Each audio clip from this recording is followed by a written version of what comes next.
അപ്പൊ Sunday special കണ്ടാലോ? വേറെ ഉണ്ട് ഉരുളക്കിഴങ്ങ് ഇട്ടത്, പാവക്കച്ചാറുണ്ട്, പിന്നെ നമ്മളിപ്പോൾ ഉണ്ടാക്കിയ നമ്മളുണ്ടാ ചെമ്മീനച്ചാർ.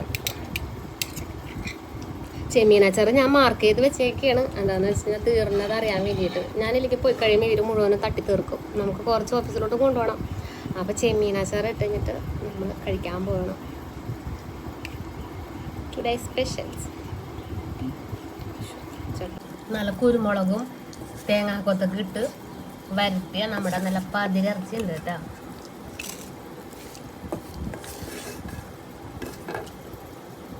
ബീഫ് ഉരുളക്കിഴങ്ങ് ഇട്ട് ഒലത്തിയത്, പിന്നെ ഇന്ന് വെച്ച ചെമ്മീൻ അച്ചാറ്, കഴിഞ്ഞ ആഴ്ച വെച്ച പാവക്കച്ചാറ്. അത് തീരാറായിട്ടുണ്ട് കേട്ടോ.